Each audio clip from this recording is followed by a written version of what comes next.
ನಮಸ್ತೆ ಫ್ರೆಂಡ್ಸ್, ನಾನು ಶೋಭಾ ಮಾತಾಡ್ತಾ ಇದ್ದೀನಿ. ಮೈ ಯೂಟ್ಯೂಬ್ ಚಾನಲ್ ಇವತ್ತು ಹಬ್ಬ ಇರೋದ್ರಿಂದ ನಾವು ಊರಿಗೆ ಹೊರಟಿದ್ದೀವಿ. ಬುಧವಾರ ಆಗಿರೋದು ಇದು.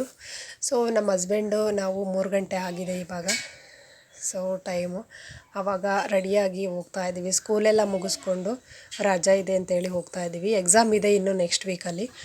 ಇವಾಗ ಹಬ್ಬದ ಪೂರ್ತಿ ರಜಾ ಕೊಟ್ಟಿದ್ದಾರೆ, ಹಾಗಾಗಿ ಹೊರಡ್ತಾ ಇದ್ದೀವಿ.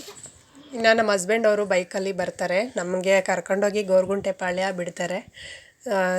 ಅಂದರೆ ಅವರು ಲಗೇಜ್ ತೊಗೊಂಬರ್ತಾರೆ, ನಾವು ಆಟೋದಲ್ಲಿ ಹೋಗ್ತೀವಿ. ನಮ್ಮ ಮೊದಲನೇ ಮಗಳು ಅವ್ರ ಅಪ್ಪಾಜಿ ಜೊತೆಗೆ ಬರ್ತಾ ಇರ್ತಾಳೆ, ಹಾಗಾಗಿ ತುಂಬ ಬಿಸಿಲಿದೆ ನೋಡಿ. ಹೀಗೆ ರೆಡಿಯಾಗಿದ್ದೀವಿ.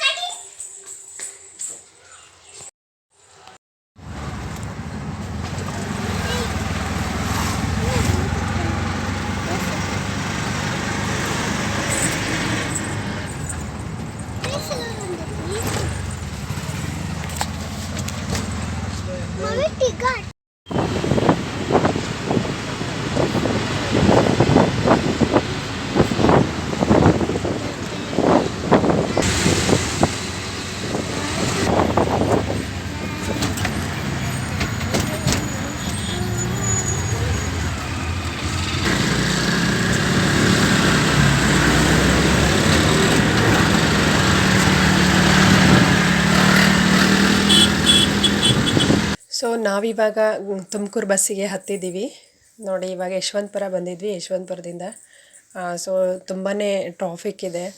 ಹಬ್ಬ ಇರೋದ್ರಿಂದ ಎಲ್ಲ ಇವತ್ತು ಊರಿಗೆ ಹೋಗ್ತಾರಲ್ವ, ಆ ಕಾರಣದಿಂದ ಎಲ್ಲ ಇವಾಗ ರಶ್ ಆಗಿತ್ತು. ಬಸ್ಸು ಸ್ವಲ್ಪ ಖಾಲಿ ಇತ್ತು.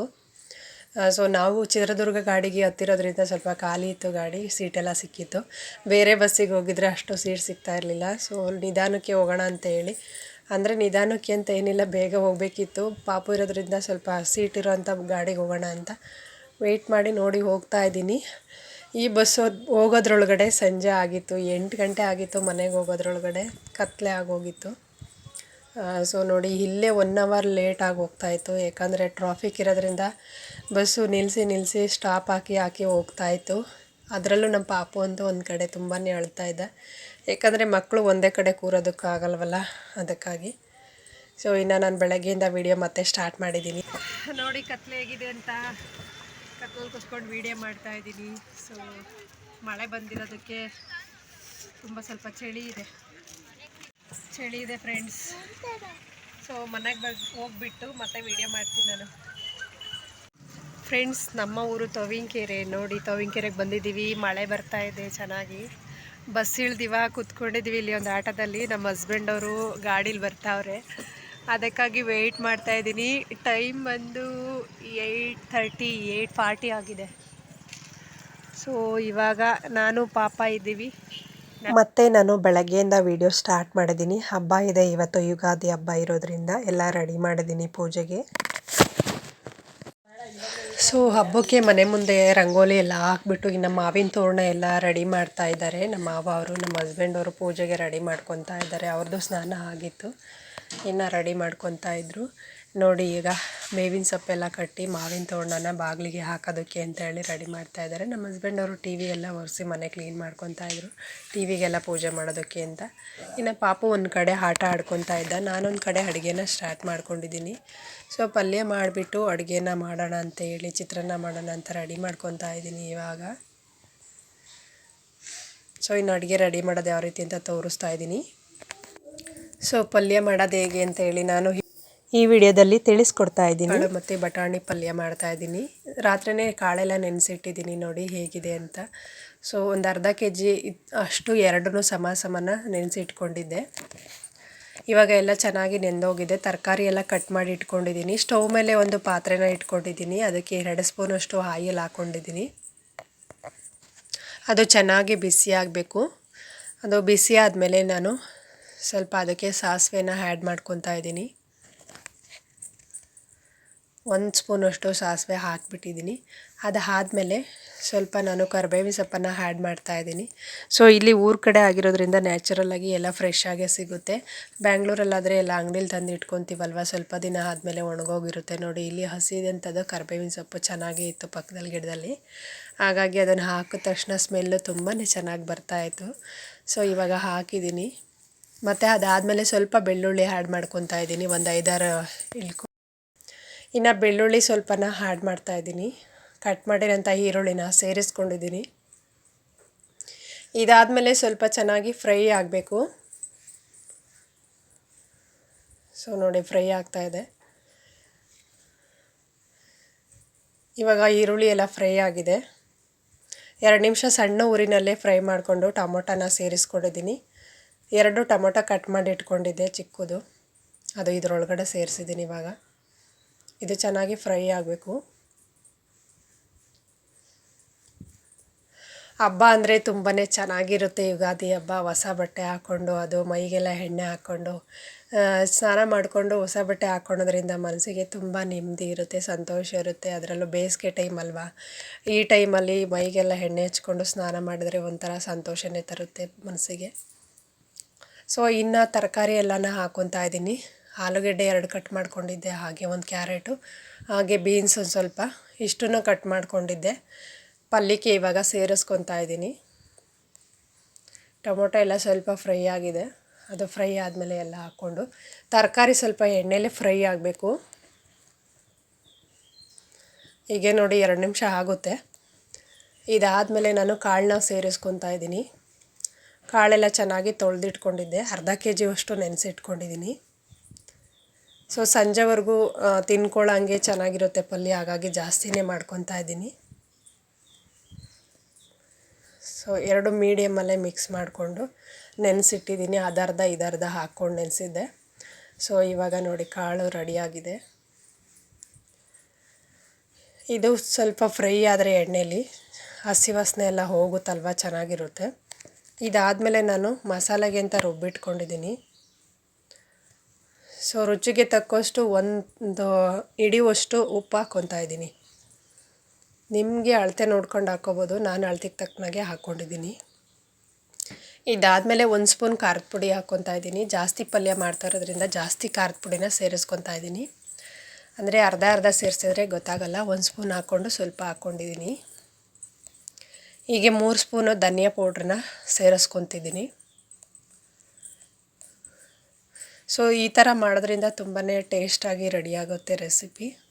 ಇದು ಕಾಳೆಲ್ಲ ಫ್ರೈ ಆದಮೇಲೆ ಸಾಂಬಾರು ಪೌಡರನ್ನ ಸೇರಿಸ್ಬೇಕು. ಆವಾಗಲೇ ಸಾರು ಸ್ಮೆಲ್ಲೆಲ್ಲ ಚೆನ್ನಾಗಿ ಕಾಣಿಸುತ್ತೆ. ಅದರಲ್ಲಿ ನಾವು ಮಾಡಬೇಕಾದ್ರೇ ಸ್ಮೆಲ್ ಬರ್ತಾಯಿದೆ ಪಲ್ಯ ಮಾಡ್ತಿರೋದು, ಅದಕ್ಕಾಗಿ ಈ ಥರನೇ ರೆಡಿ ಮಾಡ್ಕೋಬೇಕಾಗುತ್ತೆ. ನಾನು ಮಾಡೋದು ಈ ಥರ, ನೀವು ಹೇಗೆ ಮಾಡ್ತೀರೋ ಗೊತ್ತಿಲ್ಲ.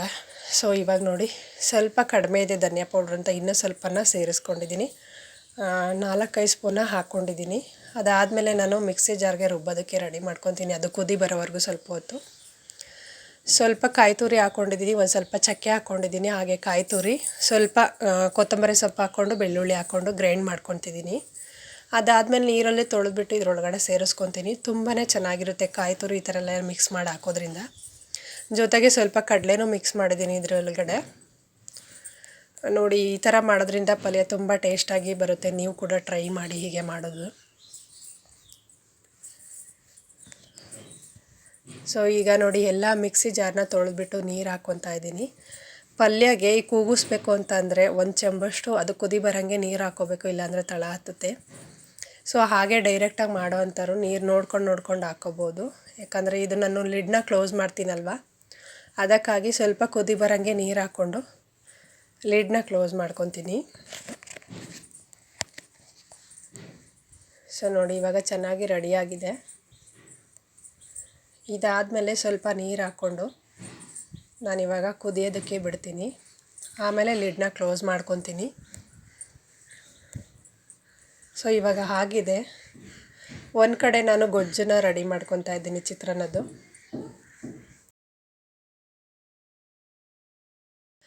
ಸೊ ಇನ್ನು ಅಡುಗೆ ಎಲ್ಲ ರೆಡಿ ಮಾಡಿಕೊಂಡು ಮಕ್ಕಳನ್ನ ರೆಡಿ ಮಾಡಿದೆ. ಈ ರೀತಿ ರೆಡಿಯಾಗಿದ್ದರು. ನನ್ನ ಮಗಳಿಬ್ಬರು ಪಿಂಕ್ ಕಲರ್ ಡ್ರೆಸ್ ಹಾಕ್ಕೊಂಡಿದ್ರು. ಇವರು ಪಕ್ಕದ ಮನೆ ಹುಡುಗರು, ಅವರು ರೆಡಿಯಾಗಿದ್ದರು. ನಾನಿನ್ನೂ ಸ್ನಾನ ಮಾಡ್ಕೊಂಡಿರಲಿಲ್ಲ. ಪಾಪನ ಮಲಗಿಸ್ಬಿಟ್ಟು ಸ್ನಾನ ಮುಗಿಸ್ಕೊಳ್ಳೋಣ ಅಂತೇಳಿ ಪಾಪನ ಮಲಗಿಸ್ತಾನೇ ಇದ್ದೆ. ಇನ್ನು ನನ್ನ ಮಗಳು ರೆಡಿಯಾಗಿ ಒಂದು ವೀಡಿಯೋ ಮಾಡ್ಕೊತೀನಿ ಅಂತ ದೊಡ್ಡಮ್ಮರ ಮನೆ ಎಲ್ಲ ಮಾಡಿಬರ್ತೀನಿ ಅಂತ ಹೊರಗಡೆ ಎಲ್ಲ ಹೋಗಿದ್ಲು. ಅವ್ರ ಮನೆ ಮುಂದೆ ರಂಗೋಲಿ ಎಲ್ಲ ಬಿಡಿಸಿರೋದು ಅವ್ರ ದೊಡ್ಡಮ್ಮಂಗೆ ಎಲ್ಲನ ತೋರಿಸಿ ವೀಡಿಯೋ ಮಾಡ್ಕೊತಾ ಇದ್ಲು. ಇನ್ನು ನೋಡಿ ರಂಗೋಲಿ ಎಲ್ಲ ಚೆನ್ನಾಗಿ ಹಾಕಿದ್ರು, ಮಾವಿನ ತೋರಣ ಎಲ್ಲ ಕಟ್ಟಿರೋದು ಎಲ್ಲ ತೋರಿಸ್ಕೊಂಬರ್ತಾಯಿದ್ಲು ಒಂದು ವೀಡಿಯೋ ಮಾಡ್ತೀನಿ ಅಂತ. ಎಲ್ಲರದು ಹಬ್ಬ ರೆಡಿ ಆಗ್ತಾಯಿತ್ತು. ಮಕ್ಕಳಂತೂ ಫುಲ್ ಖುಷಿಯಾಗಿದ್ರು. ಇನ್ನು ನಮ್ಮ ಮನೇಲಿ ಪೂಜೆ ರೆಡಿ ಆಗ್ತಾಯಿತ್ತು. ನಮ್ಮ ಹಸ್ಬೆಂಡ್ ಅವರು ಈ ರೀತಿ ರೆಡಿಯಾಗಿದ್ದರು. ಸೊ ಇವಾಗ ಪೂಜೆ ನಡೀತಾ ಇದೆ. ನಾನು ಇವಾಗ ಸ್ನಾನ ಮುಗಿಸ್ಕೊಂಡು ಪೂಜೆಗೆ ಬಂದಿದ್ದೆ. ಇನ್ನು ನಮ್ಮ ಕಡೆ ಈ ಥರ ಪೂಜೆ ಮಾಡ್ತೀವಿ. ಒಂದು ಕಪ್ಪುದು ಕಂಬಳಿ ಥರ ಹಾಸ್ಬಿಟ್ಟು ಸೊ ಅದಕ್ಕೆ ಮಾಡಿರೋಂಥ ಅಡುಗೆನೆಲ್ಲನ ಸೊ ಪೂಜೆಗೆ ಇಡ್ತೀವಿ. ಇನ್ನು ನಾನು ಈ ಥರ ಸಿಂಪಲ್ಲಾಗಿ ರೆಡಿಯಾಗಿದ್ದೆ. ಸೀರೆ ಹಾಕ್ಕೊಂಡು, ಇದು ಹೊಸ ಸೀರೆ. ಬ್ಲೌಸು ಸ್ಟಿಚಿಂಗ್ ಬೇರೆ ಇತ್ತು. ಸೊ ನನಗೆ ಮ್ಯಾಚಿಂಗ್ ಇತ್ತು, ಅದು ಸ್ಟಿಚ್ ಮಾಡೋಕ್ಕೆ ಅಷ್ಟು ಬೇಗ ಆಗಿರಲಿಲ್ಲ. ಸೊ ಇನ್ನು ನಮ್ಮ ಮನೆಯವ್ರು ಪೂಜೆ ಮಾಡ್ತಾಯಿದ್ರು. ಇನ್ನು ಎಲ್ಲರೂ ಒಬ್ಬೊಬ್ಬರನ್ನೇ ಪೂಜೆ ಮಾಡಿಕೊಂಡು ಊಟ ಸ್ಟಾರ್ಟ್ ಮಾಡ್ಕೊತೀವಿ. ತುಂಬಾ ಲೇಟ್ ಆಗಿತ್ತು. ಸ್ವಲ್ಪ ಅಡುಗೆ ಎಲ್ಲ ಮಾಡೋದು, ಮಕ್ಕಳನ್ನ ರೆಡಿ ಮಾಡೋದ್ರಿಂದ ಪೂಜೆ ಆಗೋದ್ರೊಳಗಡೆ 1 ಗಂಟೆ ಆಗಿತ್ತು. ಸೊ ನೋಡಿ ಇವಾಗ ಪೂಜೆ ಮಾಡ್ತಾಯಿದ್ದಾರೆ. ನಮ್ಮ ಪಾಪು ಇರೋದ್ರಿಂದ ಕೆಳಗಡೆ ಏನಾದರೂ ಇಟ್ಟರೆ ಎಲ್ಲ ಎಲ್ಲಿ ಇದು ಮಾಡ್ತಾನಂತ ಎಲ್ಲ ಮೇಲ್ಗಡೆ ಇಡಬೇಕಾಗಿತ್ತು. ಸೊ ನೋಡಿ, ಇನ್ನು ಮಲ್ಕೊಂಡಿದ್ದ ಪಾಪು ಅವ್ನು ಮಲಗಿ ಎದ್ದೊಳದ್ರೊಳಗಡೆ ಎಲ್ಲ ಊಟ ಮುಗಿಸ್ಕೋಬೇಕಂತೇಳಿ ನಮ್ಮ ಅತ್ತೆಯವರು ಸ್ನಾನ ಮಾಡಿ ಕೂತ್ಕೊಂಡಿದ್ರು ಪೂಜೆ ಮಾಡೋದಕ್ಕೆ ಅಂತ. ಇನ್ನು ಮಾವ ಅವರು ಆ ಕಡೆ ಕೂತ್ಕೊಂಡಿದ್ರು.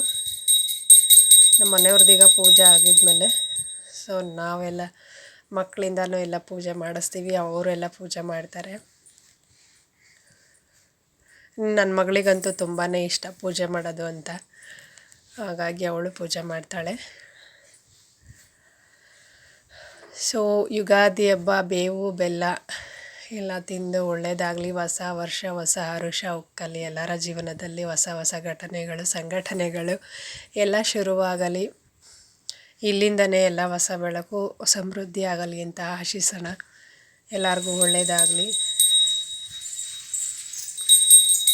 ನಾನು ಪೂಜೆ ಮಾಡಬೇಕಾಗಿತ್ತು, ಅವರೇ ಮಾಡಲಿ ಅಂತೇಳಿ ನಾನೀಗೆ ಒಂದು ವಿಡಿಯೋ ಮಾಡ್ತಾಯಿದ್ದೆ. ನಮ್ಮ ಅತ್ತೆಯವ್ರು ಪೂಜೆ ಮಾಡ್ತಿದ್ರು. ಅವರು ಪೂಜೆ ಮಾಡಿದ್ದಾದಮೇಲೆ ನಾನು ಪೂಜೆ ಮಾಡ್ತೀನಿ. ಒಬ್ಬಟ್ಟೆಲ್ಲ ರಾತ್ರಿನೇ ರೆಡಿ ಮಾಡಿ ಇಟ್ಕೊಂಡಿದ್ವಿ. ಸೊ ನೋಡಿ, ಒಬ್ಬಟ್ಟು 2 ಅಕ್ಕಿ ಪೂಜೆಗೆ, ಪಲ್ಯ, ಚಿತ್ರಾನ್ನದ ಗೊಜ್ಜು ಮತ್ತು ಇದು ಎಲೆ ಅಡಿಕೆ ಹಣ್ಣು ಕಾಯಿ ಎಲ್ಲ ಇಟ್ಟು ಪೂಜೆ ಮಾಡಿದ್ದೀವಿ. ಇವಾಗ ನಮ್ಮ ಅವರು ಬೇವು ಬೆಲ್ಲ ಕೊಡ್ತಾ ಇದ್ದಾರೆ ಇಸ್ಕೊಂಡು. ಇದು ತಿನ್ನಬೇಕು ಅಂತ ಇದ್ದರು. ನಮ್ಮ ಮನೆಯವ್ರು ತಿಂತಾಯಿದ್ರು. ನನ್ನ ಮಗಳು ತೀಟೆ ಆಡ್ತಾಯಿದ್ಲಲ್ವ, ಅದಕ್ಕಾಗಿ ಅವಳಿಗೆ ಹೇಳ್ತಾಯಿದ್ರು ಬೆಲ್ಲ ತಿಂತೀನಿ ಅಂತಿದ್ಲು ಜಾಸ್ತಿ. ನಮ್ಮ ಹಸ್ಬೆಂಡವ್ರು ತಿನ್ನಬೇಡ ಅಷ್ಟೊಂದು ಸ್ವೀಟು ಅಂತೇಳಿ ಇದು ಮಾಡ್ತಿದ್ರು. ಅವಳಿಗೆ ಬೆಲ್ಲ ಅಂದರೆ ತುಂಬ ಇಷ್ಟ, ಅದಕ್ಕೆ ಕೇಳ್ತಾನೇ ಇರ್ತಾಳೆ. ಸೊ ನೋಡಿ, ಇವಾಗ ಸೊಪ್ಪು ತಿಂದು ಅಂತ ಅವ್ರ ಅಪ್ಪಾಜಿ ಇದು ಮಾಡ್ತಾಯಿದ್ರು. ನಾನು ಸೊಪ್ಪು ತಿನ್ನಲ್ಲ, ಬೆಲ್ಲ ಮಾತ್ರ ತಿಂತೀನಿ, ಅದು ಕಹಿ ಅಂತ ಆಟ ಆಡ್ಕೊತಾ ಇದ್ಲು. ಇನ್ನು ಊಟಕ್ಕೆಲ್ಲ ಊಟ ಬಡಿಸ್ತಾ ಇದ್ದೆ. ಪಲ್ಯ ಒಂದು ಕಡೆ, ಹೆಸರುಬೇಳೆ, ಸೊ ಚಿತ್ರಾನ್ನದ ಗೊಜ್ಜು ರೆಡಿಯಾಗಿದೆ, ಗೊಜ್ಜು ಒಂದು ಕಡೆ ಮಾಡ್ತಿದ್ದೆ. ಇನ್ನು ಒಬ್ಬಟ್ಟೆಲ್ಲ ರೆಡಿಯಾಗಿತ್ತು. ನಮ್ಮ ಅತ್ತೆಯವರು ಊಟ ಮಾಡ್ತಾಯಿದ್ರು. ನೋಡಿ, ರಾತ್ರಿನೇ ಒಬ್ಬಟ್ಟು ಕಡಲೆ ಬೀಜದ್ದಿದ್ದು ಚೆನ್ನಾಗಿತ್ತು, ರೆಡಿ ಮಾಡ್ಕೊತಾ ಇದ್ದೀವಿ. ವೆದರ್ ಚೆನ್ನಾಗಿದೆ. ಸಿಟಿಲಿದ್ದು ಇದು ಬೋರ್ ಆಗುತ್ತಲ್ವಾ, ಹಾಗಾಗಿ ಇಲ್ಲೆಲ್ಲ ನೋಡ್ಕೊಂಡು ಚೆನ್ನಾಗೈತೆ ಅಂತ ಬಂದಿದ್ದೀವಿ. ನೋಡಿ ಫ್ರೆಂಡ್ಸ್ ಎಲ್ಲ ವಾಕಿಂಗ್ ಬಂದಿದ್ದೀವಿ ಹಬ್ಬ ಎಲ್ಲ ಮುಗಿಸ್ಕೊಂಡು. ಸೊ ತುಂಬ ಚೆನ್ನಾಗಿದೆ ನೋಡಿ ಎಲ್ಲ ಹೇಗೆ ರೆಡಿ ಆಗಿದ್ದೀವಿ ಅಂತ. ಸೊ ನಾನು ಮಾತ್ರ ಸ್ಯಾರಿ ಹಾಕ್ಕೊಂಡಿದ್ದೀನಿ, ಅವರೆಲ್ಲ ಡ್ರೆಸ್ ಹಾಕ್ಕೊಂಡಿದ್ದಾರೆ. ಇನ್ನು ನೋಡಿ ನನ್ನ ಫ್ರೆಂಡ್ಸ್ ಎಲ್ಲ ಇವ್ರು ಹೆಂಗಿದ್ದಾರೆ ಅಂತ ಮಾತಾಡ್ತಾ ಇದ್ದೀನಿ. ನೀನು ಮಾತಾಡ್ದೆಲ್ಲ ನಾನು ಆಗ್ತಾ ಇದ್ದೀನಿ. ಫ್ರೆಂಡ್ಸ್, ಸಂಜೆ 5 ಗಂಟೆ ಆಗೈತೆ ಇವಾಗ. ಸೊ ಇವಾಗ ಫ್ರೀ ಆಗಿದ್ದೀವಿ, ಇವಾಗ ಬಂದಿದ್ದೀವಿ ತೋಟದ ಕಡೆ ಓಡಾಡ್ಕೊಂಡು ಹೋಗೋಣ ಅಂತ. ಇಲ್ಲಿ ಎಲ್ಲ ಓಕೆ ಫ್ರೆಂಡ್ಸ್, ಈ ವಿಡಿಯೋ ಇಲ್ಲಿಗೆ ಎಂಡ್ ಮಾಡ್ತಾ ಇದ್ದೀನಿ. ವಿಡಿಯೋ ಇಷ್ಟ ಆದರೆ ಲೈಕ್ ಮಾಡಿ, ಕಮೆಂಟ್ ಮಾಡಿ. ಹೊಸದಾಗಿ ಯಾರೆಲ್ಲ ನೋಡ್ತಾ ಇದ್ದೀರಾ ಚಾನಲ್ನ ಸಬ್ಸ್ಕ್ರೈಬ್ ಮಾಡ್ಕೊಳ್ಳಿ ಫ್ರೆಂಡ್ಸ್. ವಾಚ್ ಮಾಡಿದ್ದಕ್ಕಾಗಿ ಥ್ಯಾಂಕ್ ಯು, ಬಾಯ್.